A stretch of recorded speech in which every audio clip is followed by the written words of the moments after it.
अल्लाह के रसूल सल्लल्लाहु अलैहि वसल्लम मेराज पर गए, जब लौटने लगे तो अल्लाह ने कहा मेरे महबूब रुक जाइए, तोहफा लेते जाइए। और वहां से तोहफा मिला 50 वक्त की नमाज। क्या वक्त की नमाज मिला बोले? अल्लाह के रसूल लेकर आ रहे थे, छठे आसमान पे हजरत मूसा अलैहिस्सलाम से मुलाकात हो गई। तो मूसा अलैहिस्सलाम ने पूछा कि या रसूलल्लाह क्या मिला? कहा कि 50 वक्त की नमाज। बोले या अल्लाह जाइए जाइए कम करवाइए, या रसूल अल्लाह कम करवाइए। मेरी उम्मत की वो पर में 2 वक्त की नमाज फर्ज थी, फजर और असर, फिर भी मेरी उम्मत नहीं पढ़ पाती थी। ये 50 वक्त की नमाज आपकी उम्मत कहां से पढ़ पाएगी? इसको कम करवाइए। अल्लाह के रसूल गए, या अल्लाह कुछ नमाजें कम हो जाती। तो अल्लाह ने कहा मेरे महबूब 5 वक्त की नमाज कम हो गई। फिर आए, भाई कितनी रह गई? 5 कम हो गई, कितनी रह गई?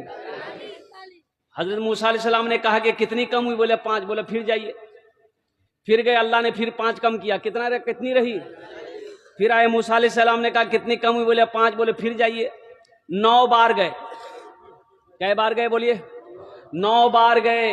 9 बार गए, 45 वक्त की नमाज कम हो गई। कितनी रह गई? 5 रह गई। मूसा अलैहिस्सलाम ने कहा या रसूल अल्लाह कितनी रह गई? बोले 5 रह गई। तो मूसा अलैहिस्सलाम ने कहा कि एक बार और जाइए।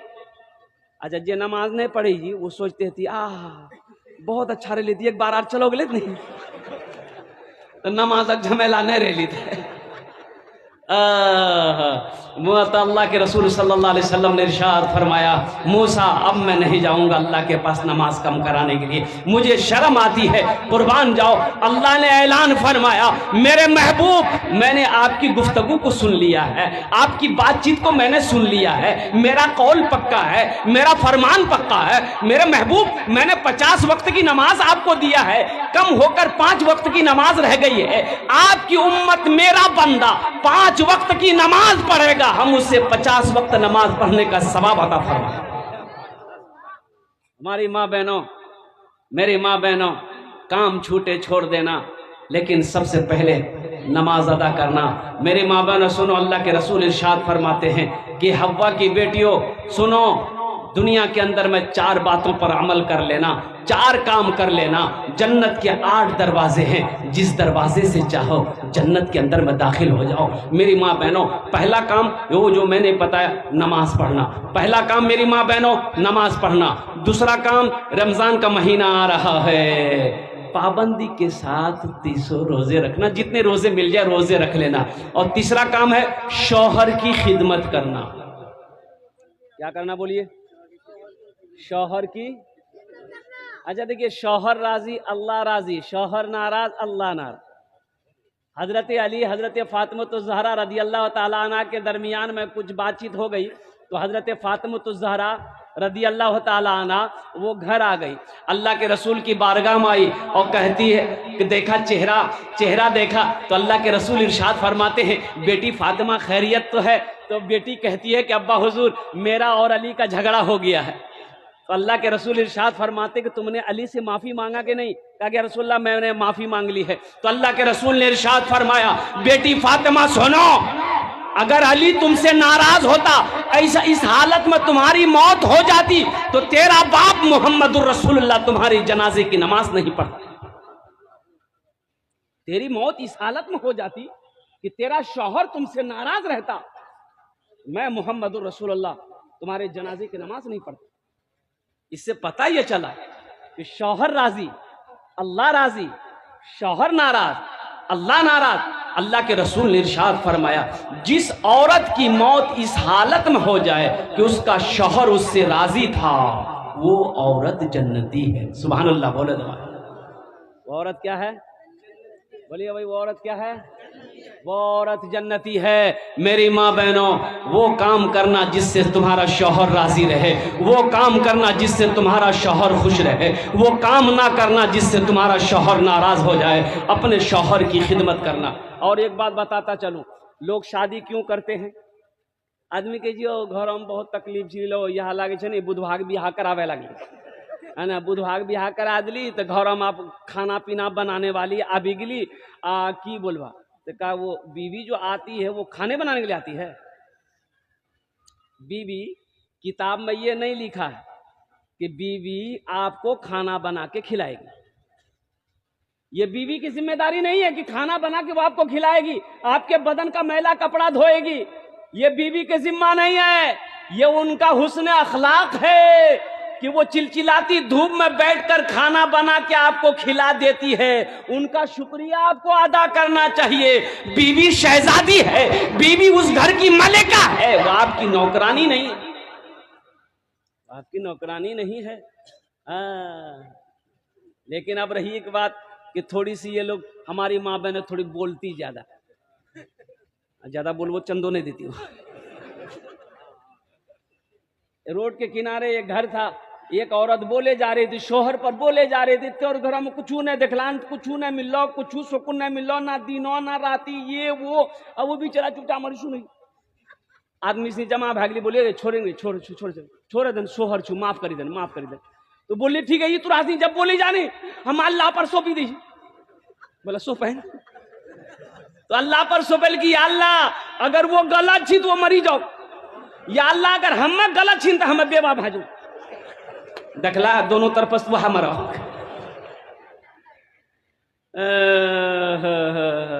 अच्छा, अल्लाह के रसूल सल्लल्लाहु अलैहि वसल्लम इरशाद फरमाते, तुम में सबसे अच्छा वो है, तुम में सबसे अच्छा वो है जो अपनी बीवी के साथ अच्छा सलूक करता हो। तुम में सबसे अच्छा वो है जो अपनी बीवी के साथ अच्छा सलूक करता हो। और देखिए क्या नमूना है, अल्लाह अकबर कबीरा। अब उधर मैं जाना नहीं चाहता हूँ, ये मदरसे का जलसा है और जश्न दस्तार फजीलत। 5 से 10 मिनट के अंदर मैं अपनी बात को समेटने की कोशिश करूँगा।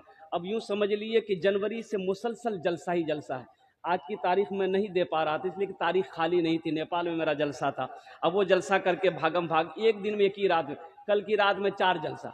अब कितना जलसा करेगा भाई। रोज़ाना का मामूल है, फजर की नमाज के बाद सोने का मौका मिलता है, उसमें मिलने जुलने वाले आ गए तो वो भी नींद ख़त्म हो जाती है।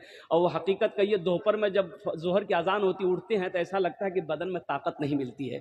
पूरी रात, एक रात भी नागा नहीं। 21 मार्च तक पूरी दावत फेल है, पूरी दावत ही दावत है, कोई तारीख खाली नहीं है। ये आप लोगों की दुआएं हैं, अल्लाह का करम है कि अल्लाह बोलने की सआदत नसीब फरमाई है। अल्हम्दुलिल्लाह कुछ चंद बातें आपकी समातों के हवाले कर देता हूँ। ये मदरसे का जलसा है तो इंशाल्लाह जो बीवी की तरफ से एक पैगाम था मैंने आप तक पहुँचा दिया है। ये मदरसे का जलसा है और मौलाना मुफ्ती अब्दुल कुद्दूस साहब ने जो मदरसा यहाँ कायम किया, 8 बच्चों की जो दस्तारबंदी आपके नज़रों के सामने हुई, मैं सलाम करता हूँ उन असातिज़ाए किराम को, सलाम करता हूँ उन हुफ़ाज़े किराम के माँ बाप को जिसका बेटा हाफिज़ कुरान हुआ। एक बात याद रखिएगा, एक हाफिज़ कुरान 10 आदमी को जन्नत में लेकर जाएगा। क्या आदमी को जन्नत में लेकर जाएगा? अच्छा, किसको किसको लेकर जाएगा? वो जिसको चाहेगा उसको लेकर जाएगा, वो जिसको चाहेगा, वो जिसको चाहेगा। अल्लाह कहेगा हाफिज कुरान से जा, जन्नत में दाखिल हो जा। तो हाफिज कुरान देखेगा ये जहन्नम में लोग खड़े हैं, पलट कर देखेगा, ये वो है जो मुझे दुनिया में खाना खिलाया था, ये वो है जो मुझे कपड़ा पहनाया था, ये मेरा चचा है, ये मेरा मामू है। तो अल्लाह कहेगा कि क्या बात है? कहा कि अल्लाह ये मेरे चचा हैं, ये मेरा भाई है, या अल्लाह ये वो है जिन्होंने दुनिया के अंदर मुझे खाना खिलाया था, इन्होंने मुझे पानी पिलाया था, ये जो मुझे दुनिया के अंदर में वजू बनाने के लिए पानी दिया था। मेरा अल्लाह कहेगा तू क्या चाहता है? कहा कि या अल्लाह आज मैं जन्नत में जा रहा हूँ, मैं ये चाहता हूँ कि मैं अपने साथ इसे भी जन्नत में लेकर जाऊँ। मेरा रब ऐलान फरमाएगा जा इनके हाथों को पकड़ जन्नत के अंदर में दाखिल फरमा। मदरसा क्यों जरूरी है? बाज लोग मदरसे के खिलाफ है, यहाँ टोला मदरसा, वहां टोला मदरसा, यहाँ टोला मदरसा, मौलवी को कोई काम नहीं मिली, खाली मदरसा खोलता हूँ, चंदा करता हूँ, कहता हूँ। चंदा करना नबी की सुन्नत है, अल्लाह के रसूल चंदा किए। अच्छा बताइए, ये मदरसे नहीं रहेंगे, बच्चे हाफिज नहीं बनेंगे, आलिम नहीं बनेंगे, तो जब मरिएगा तो जनाजा कौन पढ़ाएगा? प्रोफेसर साहब। जनाजा कौन पढ़ेगा? डॉक्टर साहब।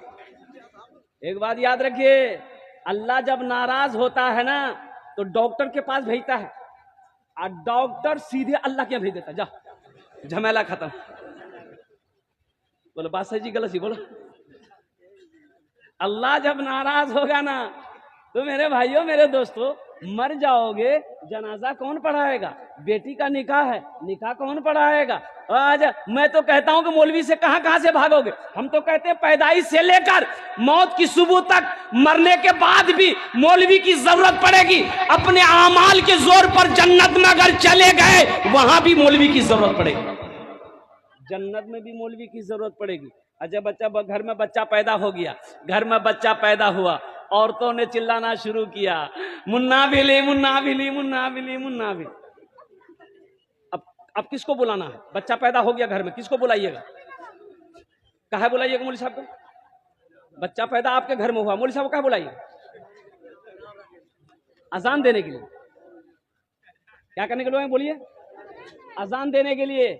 अजान देने के लिए हजरत आएंगे, मौलवी साहब आएंगे, दाहिने कान में अजान देंगे, बाएं कान में तकबीर पुकारेंगे। और फिर उस बच्चे का नाम रखना है तो कौन रखेगा? दादा रखेगा कि नाना रखेगा कि मौलवी साहब रखेगा? अब दादा नाना से रखवाओगे फिर यही नाम होगा। एक लड़का बड़ी खिदमत कर रहा था, हमने बोला कि बेटा बहुत खिदमत कर दिए, अल्लाह तुम्हारी उम्र में बरकत दे। ए बेटा नाम कीजू तो रे? बोले हजरत मत बोलो, नाम बता में शर्म लगे। बोला कैसी शर्म? बोलो सही, नाम कीजू। बोले बोले बोले बोले तो वो लड़का बोली हमार नाम छा फटकन। बोले फटकन के राखल कुल नाम रे? बोले हमार दादो। तो तोर दादो के नाम की छुलो? बोले हमार दादो के नाम रहे लटकन। ठीक है जी, वो अपनो नाम मिला के रखल कुछ, वो लटकते रहती थे, फटकते रही।